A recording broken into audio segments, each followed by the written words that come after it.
Viewers, welcome to yet an edition of Converse India. I'll keep the introduction short because we want to get our teeth into the debate as there's so much to discuss. As you know, in a few days, Rahul Gandhi is going to hit the ground in Kolar, Karnataka. Kolar is symbolic because that's where he made the infamous speech that earned the Gandhi scion a disqualification from Parliament after he was convicted by a Surat court for defamation. Ever since the day he was disqualified, the Congress party and some other parties have accused the Modi government of reducing India to an electoral autocracy. A country where elections happen, but all democratic institutions are either suborned or subordinated to the ruling dispensation. Now Rahul hopes that from Kolar, he can appeal to the people to snatch back their democracy from those who are abusing their power. The question then that we pose tonight is a simple one. What message does the disqualification convey? Does it tell us that there are consequences to be had, even for politicians, the mightiest of the mighty in this country, if they abuse their freedom of expression? Or is the disqualification a signal that abuse of power is reducing India's claims of being a constitutional democracy, as alleged by the opposition? Viewers, let's open this up. Let's ask some questions. Let's hope for honest interrogation of ideas this evening.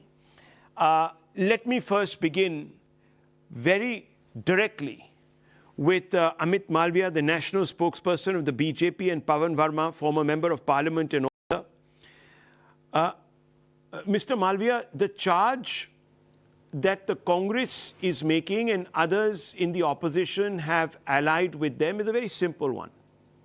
That this is a manifestation of what they have been suspecting has been happening over the last 8 to 9 years, which is institutions that are supposed to encourage democratic processes are now part and parcel of the government's machinations to actually suppress democratic freedoms. How do you respond to this? Well, Rahul, the charge might be a simple one, but it is a convenient one. One that suits their propaganda and not necessarily something that is rooted in facts. Is Rahul Gandhi the first legislator to be convicted and disqualified under this provision? The answer is no. Several other leaders, and some of them were stalwarts in their own rights, namely Lalu Prasad Yadav, Jayalalitha, they were convicted when they were at the peak of their political careers. Jayalalitha was a sitting chief minister. Lalu Prasad Yadav was a member of parliament from Saran. And if you recollect, in 2013, it was Rahul Gandhi who tore off an ordinance of the Manmohan Singh government because it sought to give time to Lalu Prasad to appeal against this conviction. Now that the same law, the same provision has come to bite Rahul Gandhi, they are claiming that it's the institutions that are not working to uphold democratic process, free speech, and so on and so forth. Please explain to me, is Rahul Gandhi above law? Should law deal with him differently? Did Rahul Gandhi not have enough opportunities to make amends, to retract his statement, to apologize? And it's not as if he hasn't apologized in the past. He has done so on several occasions when he was pulled up by the Supreme Court. So why did he choose not to apologize or even retract his statement in which he actually denigrated the entire community, the Modi community, which is part of either the OBC or the most backward class, depending on the state and the classification? Is it because his sense of entitlement precluded him from apologizing for running down a community that is backward? Or is it because he thought it was political and it was fine for him to labor with his charges, despite the fact that the law would hold him guilty and he would face disqualification? Secondly, where are Rahul Gandhi's advisors? Have they not taken Gandhi Sion through the implication of this law? Did they not remind him that he tore off this ordinance in a bid to project himself as the prime ministerial candidate of the UPA? Now, if somebody can be so callous or perhaps so arrogant so as to think that he is going to be above law and that provisions will not apply to him, or the Lok Sabha speaker will not act in accordance to law because it is Rahul Gandhi, then I'm sorry, that's not going to happen. And if a functioning democracy is what the Congress or the opposition has a problem with, then they must perhaps learn to live with it, because the country will be run as per laws, as per rules, as per provisions, and there cannot be exceptions. The Gandhis cannot arrogate to themselves the right to decide what is good for them and what is bad for them. I'm afraid Pramod Tiwari may have these hallucinating ideas about a separate law, separate IPC, separate courts, judiciary for the Gandhis, but that is not going to be possible in a democratic and a free India.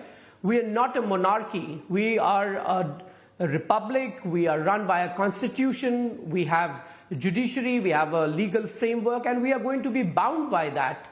Unfortunately, in the 9 years, the Gandhis have realized that their privileges that they took for granted do not exist anymore. And that is because Prime Minister Modi and his government believe in ensuring that every citizen of the country feels as empowered as anyone else does.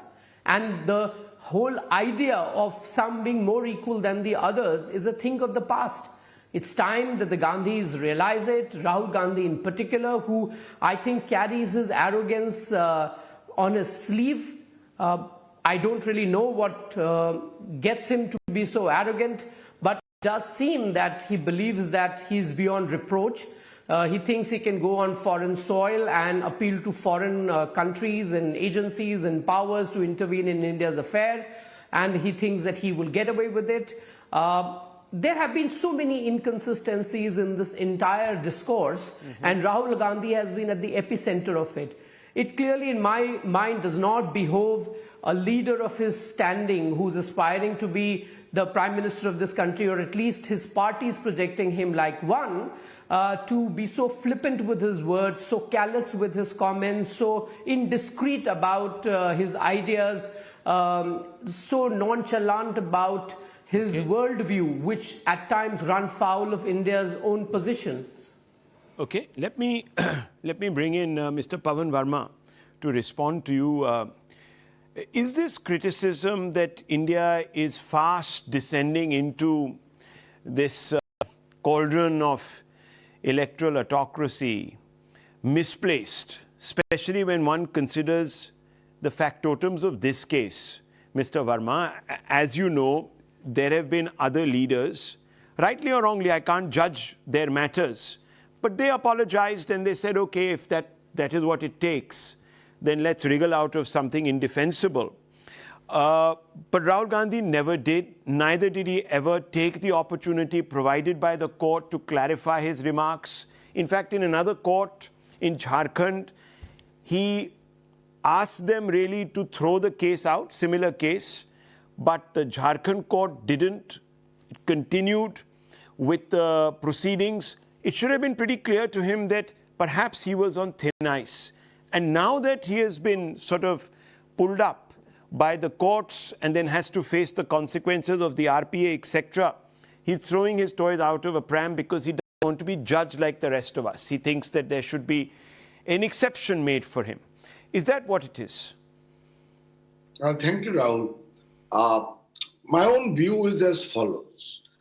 If Mr. Rahul Gandhi has been disqualified from parliament or given a certain sentence for defamation, that alone is not the criteria of whether this democracy is either an autocracy or needs to be more in conformity with the spirit of the Constitution rather than its letter.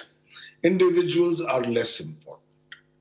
Secondly, I believe all politicians, all people in public life should be careful about their speech, because we have a law and I will come to that briefly, which in my view needs to be substantially modified or jettisoned. But that's a separate matter.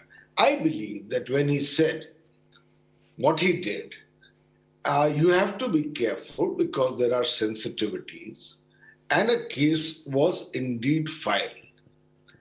Thirdly, he cannot claim an exception above the law. The law applies. Amit is right. He himself tore the ordinance, and if it has applied to others, it can apply to him.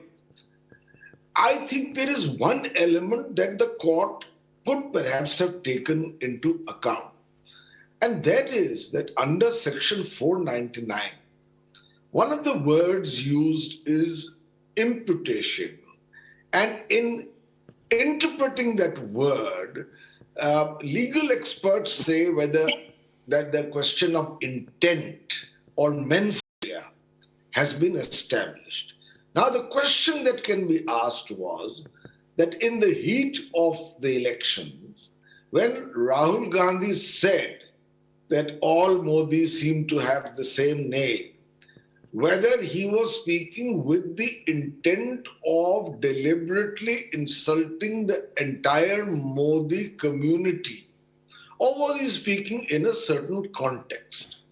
Fourthly, if the court feels that no, that benefit of doubt cannot be given, I think Mr. Rahul Gandhi could have made clear that that was not his intent, even if he did not explicitly apologize. Because in this country, people do have sensitivity. Let me give you an example.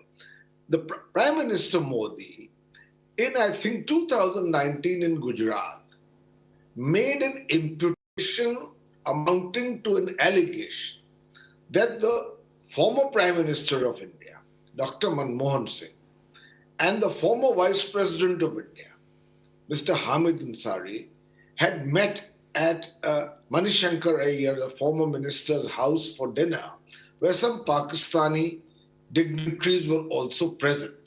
And the manner in which he said it implied the imputation that some kind of conspiracy was being hatched by these two notables against India.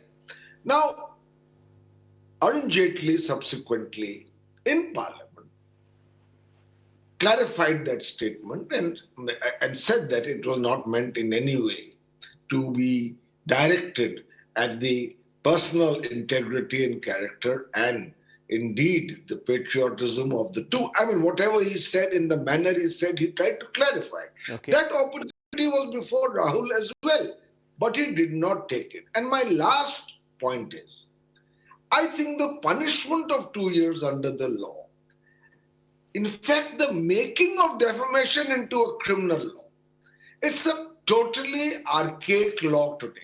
It's a law dating back to 1860, which the British used and Macaulay brought in. In most countries, defamation is a civil offense, a crime under the law of torts, where you can claim damages. But to see it as a criminal offense, if it is implemented in letter, half the parliament would have to be disqualified if people filed cases.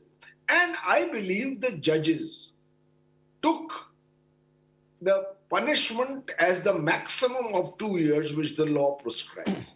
I think that is excessive.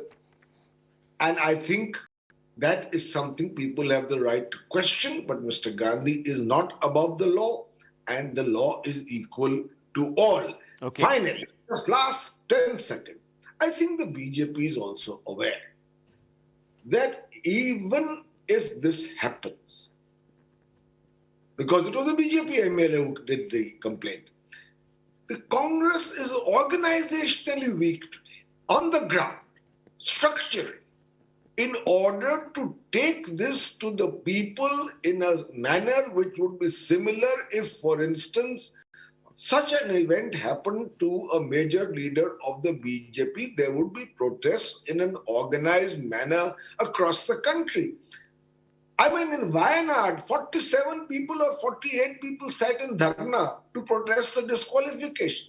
I'm not saying it may not happen in the days ahead, but right now the Congress is organizationally exceptionally weak. Well, that's an important point.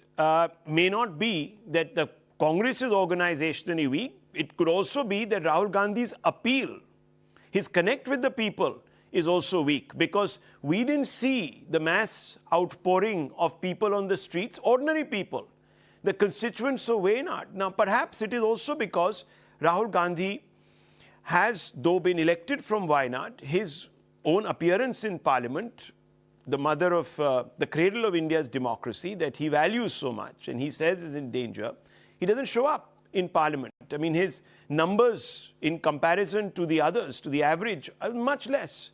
And from the little data I have, he's never even asked too many questions which are relevant to the people of Wayanad. In fact, he hasn't even asked one. Neither has he ever moved a private member's bill. So perhaps his own sort of interlocution with India's democratic process has been a bit hit and miss, and people therefore are not really so well disposed to come out on the streets. But that's a separate matter. And also the issue of course, whether we should criminalize defamation or not is a slightly different matter. I'll very quickly bring in Tehseen Poonawalla. Mr. Poonawalla, look, some of the points that Mr.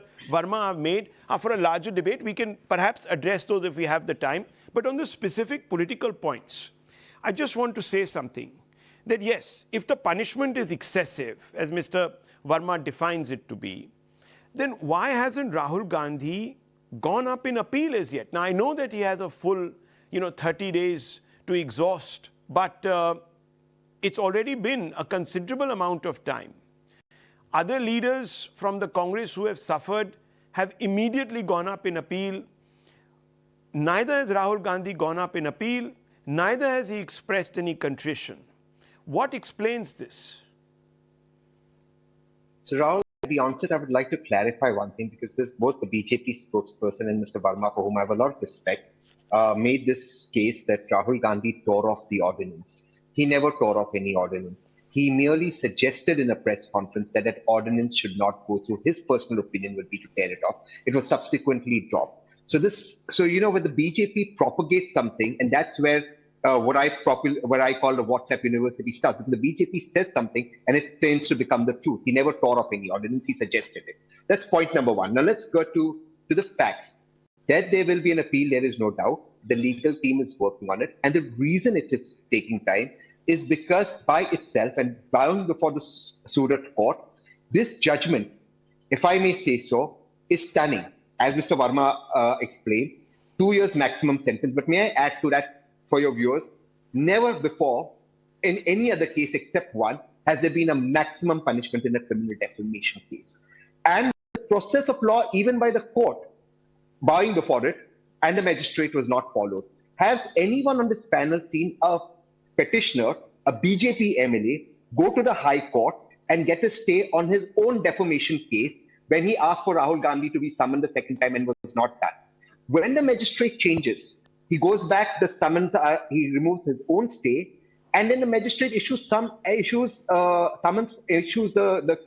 case for Rahul Gandhi without even the mandatory inquiry, which is absolutely against procedure. So there are a lot of Supreme Court and High Court judgments that will be annexed, and therefore this appeal, which will be comprehensive, will take time, but you have 30 days and the appeal will happen.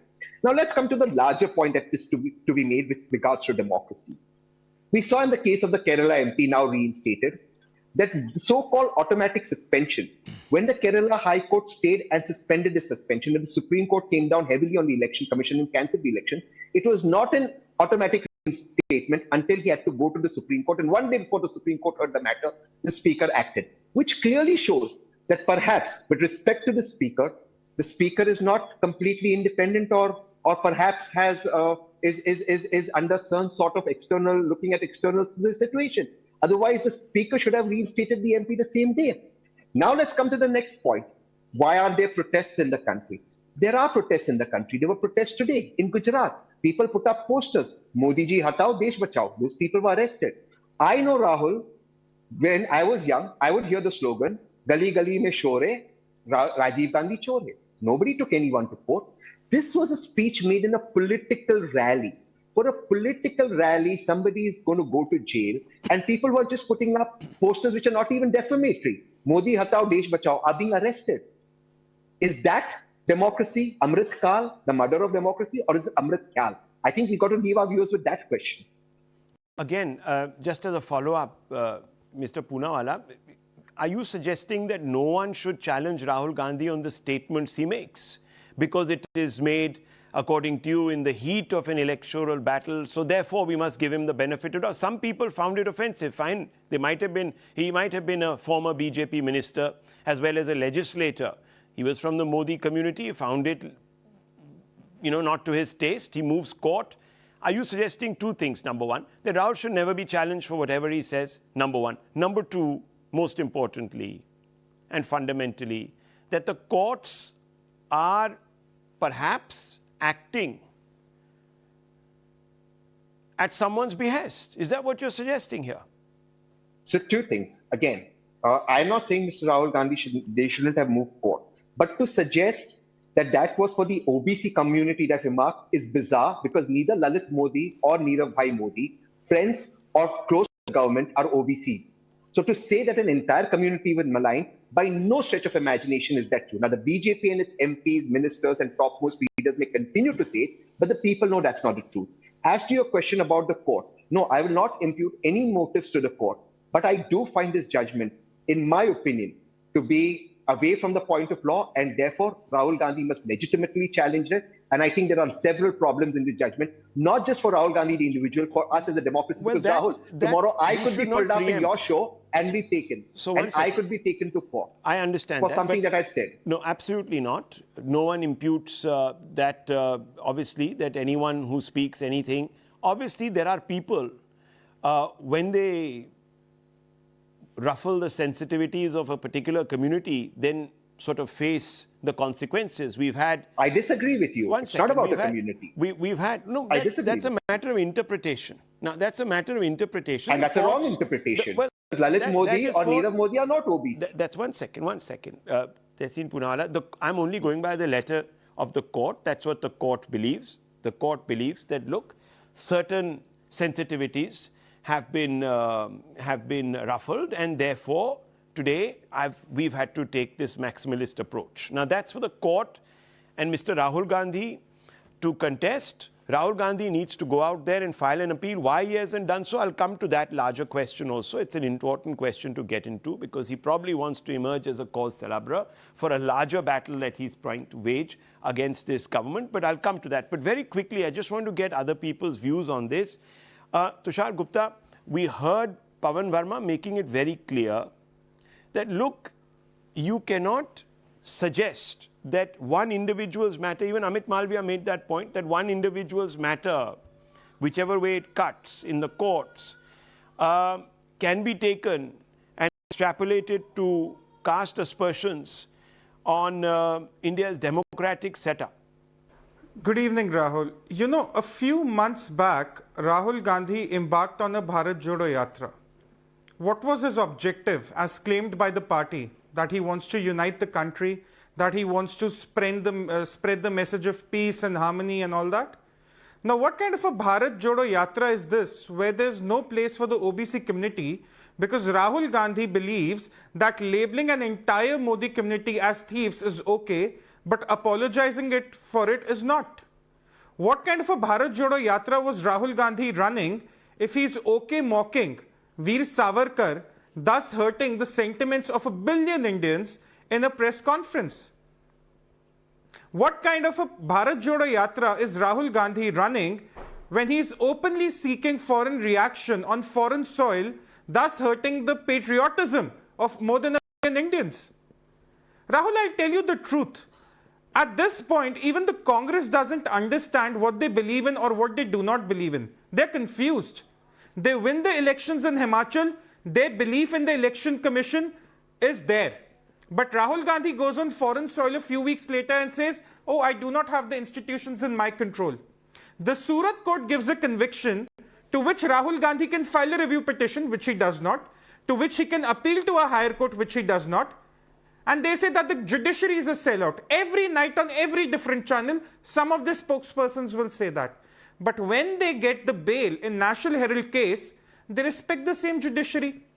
The other day, the Supreme Court came down heavily on the centre on the appointment of the Chief Election Commissioner. And what were the Congress spokespersons saying? Oh, our belief in the judiciary has been restored. Oh, look how this democracy was being curtailed by the BJP. So their belief in the institutions of democracy of India is as per their convenience, or rather Rahul Gandhi's convenience. But the people are able to see through it, Rahul. Rahul Gandhi is no benchmark or no litmus test for democracy in India, Rahul. It's people like you and me. It's the common people, the average voter, who will exercise their right in Karnataka next month, who will exercise their right to vote in Madhya Pradesh, Chhattisgarh, Rajasthan, and the entire country next year. Those people are the litmus test for democracy. The Congress spokespersons who come on every channel, every night, and abuse the judiciary, abuse the institutions of democracy, they have the democratic right to do so. No one corrects them. And here is Tehseen, who likes to fact check everything under the sun. Here's a fact check for him. Rahul Gandhi did not mention only Lalit Modi and Nirav Modi in that rally. He also mentioned Narendra Modi. He also said कि 3-4 और मोदी ढूंढो वो भी चोर निकलेंगे. So I request you please play the complete video before making those allegations against the BJP. And as I've always said, it was a simple matter for Rahul Gandhi, who claims to be fighting the bigger fight, the battle to save democracy in India. Rahul, my simple question to you, how difficult was it for Mr. Gandhi to just say this one line? In the heat of the moment, I may have offended a community while it was not my intention to do so, and therefore I apologize. That's what the Surat court also wanted him to do. But as it turns out, the ego of Mr. Rahul Gandhi is bigger than the sentiments of the Modi community. And here's the man talking about uniting this country in the message of love and peace. I don't know how that works. Sanjeev Srivastava, would you like to respond? Mr. Rajagopalan is also here. He also wants to come in. Yes, Mr. Srivastava. See, I think everybody who has spoken before me, they have some point. Even Tushar, who was just speaking before me, I do agree with him that maybe Rahul Gandhi should have issued that statement, or somebody, some of his lawyers could have said that in the court of law, that he did not intend that, and if anybody's feelings is hurt, he is sorry about it. Maybe there was a larger political issue he wanted to make, a point he wanted to make, or maybe it was simply being too confident or careless. But having said that, that's Rahul Gandhi's sin of omission. But it's again, I would largely go by what Pavan Varma ji was saying. See, one, criminal defamation itself is a misnomer. We shouldn't have in a healthy, thriving democracy like ours, where somebody can get a maximum punishment of 2 years. And this whole OBC thing, honestly, the courts never, I think one of the panelists did mention, the court also suggested that no, the court was limiting itself, I think, to the Modi comment. The OBC was an afterthought or whatever thought by the BJP, and that spin came just few hours after the judgment, which is fine. The BJP is a political party. They should try and maximize whatever they can in a political battle. But I really doubt anybody who heard that it was directed against OBC, especially when most of the names he mentioned do not fall under the category of OBC. B, this whole thing, the manner in which the judgment came, it did not leave a particularly good taste. And also then the manner in which within one day the Lok Sabha Secretariat disqualified him, another one day you got an eviction notice.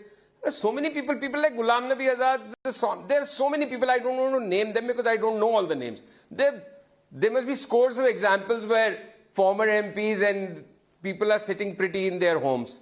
But so there is a certain agenda which comes across that this Rahul Gandhi is jumping too much up and down, he's not playing according to the book. Let's punish him properly. Maybe that's one agenda, maybe I am wrong, how do I really know? But the thing is, if you are not really heavily carrying the flag of either Congress or BJP, if you try and view it as nobody is completely neutral, but as an impartial observer, the entire episode comes across as Rahul Gandhi maligned. being punished in haste. In and haste? That's not at all trying to defend Rahul Gandhi. Rahul Gandhi does say, even sometimes without in the heat of moment, things which he should not say. Okay. He should think before he speaks. But for this kind of a comment, you get disqualified, eviction notice. That's There's a an little, agenda. I think, That's what you're saying. going too There's far. an agenda. You're saying and this punish him properly.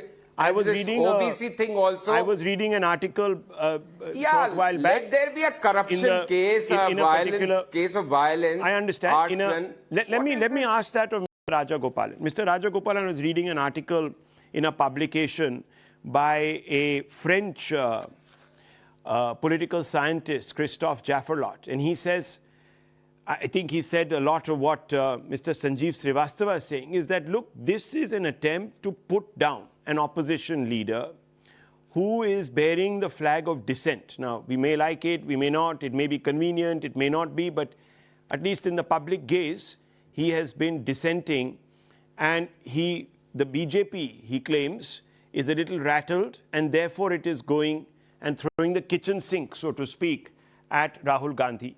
How do you respond to that, Mr. Rajagopalan? And then I'll bring back Mr. Amit Malviya, because we'll go more into the politics of it. Yes.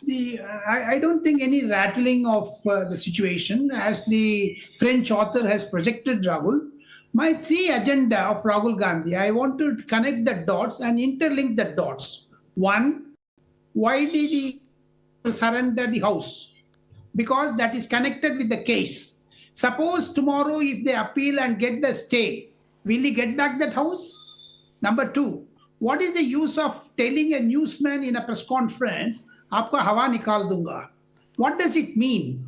Therefore, third point, what is the question of congressmen and the UPA opposition wearing a black shirt or black attire?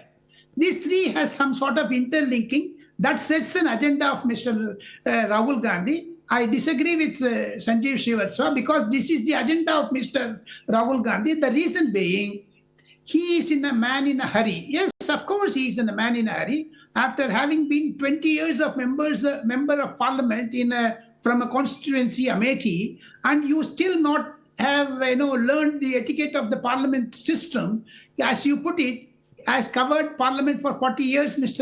Rahul Shivshankar. I have never seen Rahul Gandhi moving a motion on private member bill, or on, for that matter, in the intervening the budget. Even he misused the platform as vote of thanks to the President of India. He spoke about Adani. He should have brought Rule 193 or Rule 267, whatever that the relevant rules were, and he should have informed the government. And when you open the system, 0 hour, you can speak at the 0 hour. Not misuse the vote of thanks platform for thanking to the president, and you bring in all sorts of dirt against the government and wash it in the dirty linen. This type of strategies failed. And moreover, as Tasim was telling, the punishment is too harsh. My understanding is, though Bal Thackeray was debarred for 6 years during Vajpayee's regime, and that was about a hate speech, that's different. But 6 years he was debarred. Here, Mr. Rahul Gandhi, as Tushar also said, I also feel he should have said my apologies, because tomorrow Mr. Rahul Gandhi may face again the Patna High Court case, because that is being revived. Today, Lalit Modi is filing a case in England, in London. What will happen if they loom large against him? Let me bring in Tehseen Poonawalla and Amit Malviya. Let's square them off. And also Mr. Pavan Varma, and get intensely political here. Can the Congress fly the flag of democracy, Mr. Poonawalla? Let me just take you through some facts. The Congress party restricted the scope of free speech in our country. It has filed several sedition cases. In fact, there was one day where it filed more than 6,000 sedition cases, and those people were subjected to the full process, which is sometimes worse than the punishment. It championed 66A, never scrapped sedition or criminal libel laws. It filed defamation suits against Vinod Rai, criminal defamation suits against Vinod Rai and journalists in particular over the last few years. It's branded so-called dissidents urban naxals. It has branded a whole raft of journalists who don't agree with it, who have different views as Godi media. Rahul Gandhi himself lectured a long-serving Congress correspondent a few days ago, forgetting perhaps that that person was only trying to do his job, and called him, I don't even want to name the name. It has shut down NGOs in its time. Now, I want you to tell us, it also, of course, is crippled by the lack of internal party democracy. So can the Congress today sit wherever, maybe even in a foreign country, and talk about how one particular dispensation has wrecked democracy and turned India into an electoral autocracy? And let's not even forget that it suspended the constitution for a while when it was in power, when it had absolute majority, or at least a big majority. So Rahul, what I'm hearing on this show is Rahul Gandhi was rude to journalists. He did not file a private member bill. So is that reason enough, Rajgopalan ji, to jail him and put him in jail for 2 years because these are the complaints against him? Let's come to the specific charges you raised. The Congress has made several mistakes. Sanjeev is here, Pavan ji is here, you, Rahul, are a veteran. The Congress has made several mistakes. I'm not going to sit here and defend those mistakes. But Rahul Gandhi and the Congress party on manifesto put that they will get away with the sedition law. 66A was defended by this very government. Ravi Shankar Prasad was defending it as law minister in the court. The Congress promised to do away with it. The Congress made mistakes. Prime Minister Modi promised a new India, a new Bharat. In Amrit Kal, he should have told us it would only be Amrit Kal and it would be exactly like Indira Ji's old India. Then we would have seen had he got the numbers. Justification of brutality and tyranny today cannot be that the Congress did tyranny. At least the Congress has made an effort to move away from it, for which it was mocked. This government continues to arrest people only for saying Modi hatao, beat bachao, as is evident right today. Let's come to the next point that you're making. What is the proof of the pudding? The proof of this vendetta against Sri Rahul Gandhi ji will come in the Karnataka elections. The Karnataka election results will throw out an overwhelming answer from the people of this great country, the great state of Karnataka, of how they will not tolerate tyranny any further.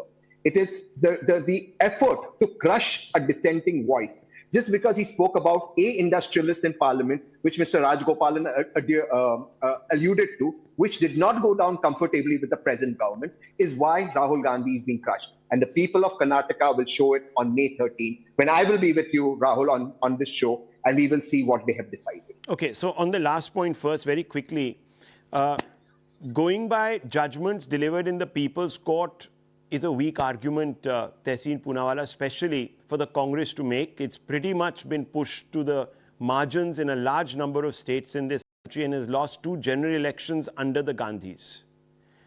Would you then suggest that the people reposed faith in the development model of Mr. Modi and his Sabka Saath and Sabka Vikas and Sabka Vishwas model?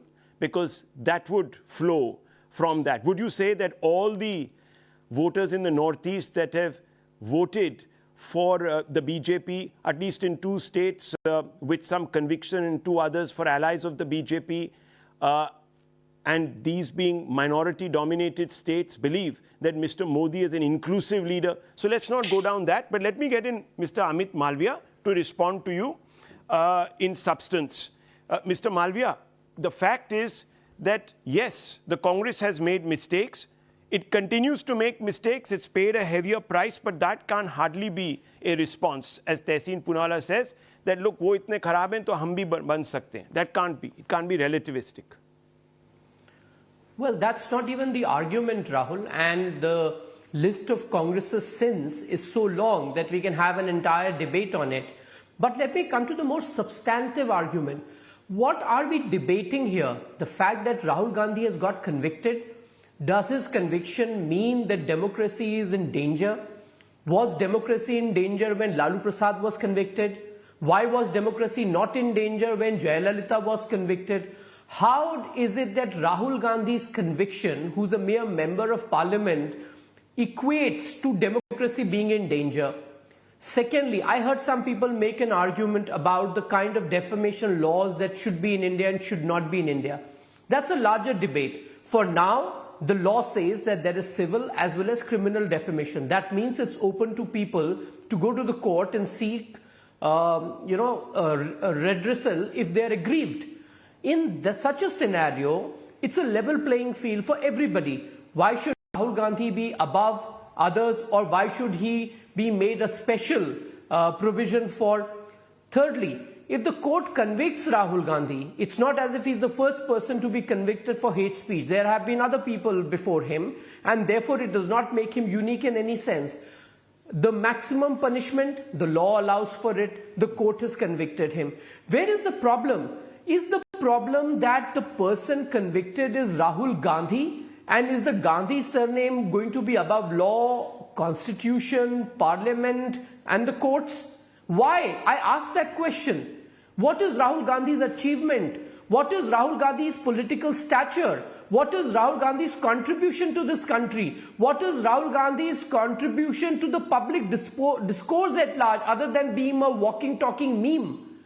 My point is very simple. The opposition definitely senses an opportunity. They are going to milk it to their advantage. But the truth is that there is really no sympathy for Rahul Gandhi, as P. Chidambaram conceded in a media interaction, and that is the truth. And that is why, not just in case of Rahul Gandhi, but in several other protests that this country has seen in the last 9 years, for one reason or the other, they have all been orchestrated or have had special interest groups powering them. And I'm not saying this. This is what P. Chidambaram told a media house. Now, if this is really the truth of the matter, and the people of this country know it, you know exactly why the results are so different at the hustings. And I heard Tehseen say, Karnataka elections will prove it differently. You said this about Northeast elections also. The thing is, it's a rolling, or it's a moving goalpost for you. You lose election after election and you keep shifting the goalpost. I'm sure after Karnataka you will say it is about Madhya Pradesh and Rajasthan. After Madhya Pradesh and Rajasthan it will become about the general election. Well, I understand that's really politics, and that's what political rhetoric is all about. But let's look at the truth. We have a functioning judiciary, we have a democratic process, and we are following that. Is anybody's argument that once he's convicted by a court of law and the law says that he stands disqualified immediately, should the speaker have been in violation of law?